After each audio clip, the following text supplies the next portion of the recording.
देश में लागू हुए नए कानूनों को लेकर कानून के जानकारों की प्रतिक्रिया भी सामने आई है। कानपुर में भी बार और लॉयर्स एसोसिएशन ने पदाधिकारियों ने नए कानूनों को लेकर अपनी प्रतिक्रिया दी। बताते चले कि वकील नए कानूनों को बेहतर बता रहे हैं।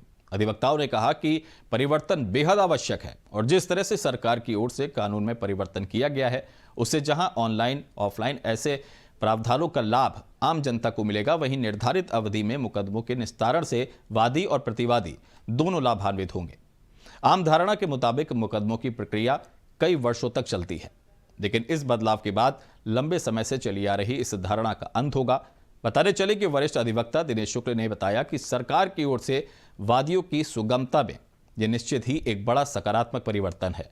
आने वाले समय में कानून में कुछ और परिवर्तन की भी आवश्यकता है। निश्चित ही समय समय पर सरकार द्वारा ऐसे परिवर्तन किए जाएंगे। वहीं दूसरी तरफ वरिष्ठ अधिवक्ता नरेश चंद्र त्रिपाठी ने इस कानून पर तमाम उंगलियां उठाते हुए कहा कि ऐसा तानाशाही पूर्ण कानून उन्होंने आज से पहले नहीं देखा है, जहां ना ही अधिवक्ताओं की राय ली गई हो और ना ही न्यायाधीशों की। एक तरह से सरकार की ओर से इस कानून को जनता पर थोप दिया गया है। द लॉयर्स एसोसिएशन के पूर्व महामंत्री शरद शुक्ला ने भी इसे स्वीकार किया कि कानून बनाने से पहले अधिवक्ता या कानूनवादियों की राय लेनी चाहिए। हालांकि मौजूदा परिवर्तन कानून को उन्होंने जनता के लिए सकारात्मक कदम बताया और इस बदलाव का स्वागत भी किया। इसी कड़ी में वरिष्ठ अधिवक्ता अजय अग्निहोत्री ने भी खुले दिल से इस बदलाव का स्वागत करते हुए कहा कि निश्चित ही आईपीसी की धाराओं में यह एक अमूलचूल परिवर्तन है, जो कि आम जनता के लिए सकारात्मक साबित होगा।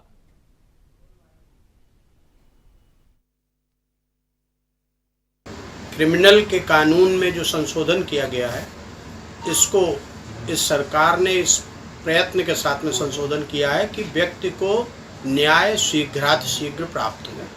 तो कई चीज़ों को समयबद्ध किया है उन्होंने कि इतने दिन के अंदर चार्जशीट आ जानी चाहिए, इतने दिन के अंदर चार्जेस फ्रेम हो जाने चाहिए और सर्टेन पीरियड के अंदर पूरा ट्रायल कंक्लूड हो करके इसका जजमेंट हो जाना चाहिए। ये इसकी खूबी है। हम लोग पिछले 3-4 महीने से पढ़ रहे हैं, इसमें ऐसा कुछ है नहीं दिखाई पड़ा कि इसका विरोध किया जा सके और शायद इसी वजह से देश में इतने अधिवक्ताओं की संख्या होने के बावजूद भी किसी भी बार एसोसिएशन से आज तक इसका विरोध उभर के नहीं आया है। और बहुत सी धाराएं कम की गई हैं, लगभग 150 धाराएं कम की गई आईपीसी में, और पुरानी सीआरपीसी और पुराने एविडेंस एक्ट और आईपीसी के तमाम प्राविधान लगभग एक जैसे हैं। धाराओं के नंबर बदल गए हैं।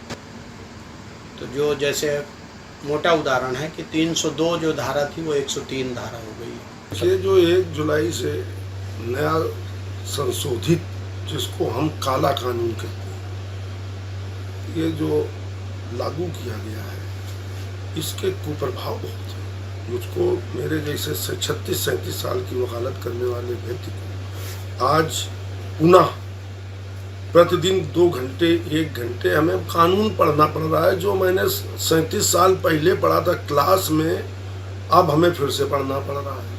यही काम जजों को करना पड़ रहा है, यही काम पुलिस को करना पड़ रहा है, यही थानेदारों को करना पड़ रहा है, यही पुलिस ऑफिसरों को करना पड़ रहा है, थाने के मुंशियों को करना पड़ रहा है। इससे बहुत समय जाया हो रहा है और हमारे लोगों की शक्ति का दुरुपयोग हो रहा है। अब इसमें इन्होंने जो किया है, मूलभूत जो बदलाव किए, 302 को 103 कर दिया। क्या मतलब है? इससे क्या मिला?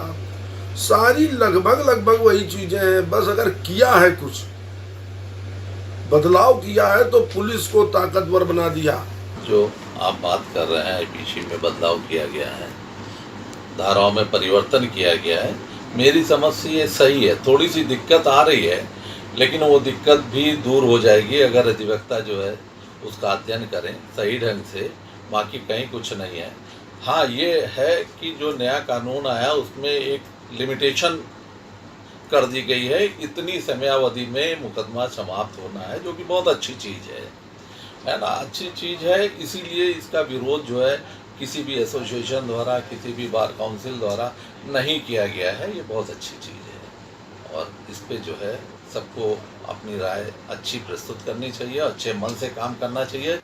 आईपीसी और भारतीय साक्ष्य अधिनियम, नागरिक संहिता, ये जो 3 कानूनों पर बदलाव किया गया है, इस पर काफ़ी दिन से शासन की मंशा थी कि इसका बदलाव किया जाए। इसमें एक चूक हो गई है। चूक ये हुई है कि जो अधिवक्ता हैं, जो इस व्यवसाय से जुड़े हुए हैं, उन लोगों को कतई संज्ञान नहीं लिया गया, ना उनको विश्वास में लिया गया, ना उनसे कोई भी जानकारी दी गई, ना ली गई।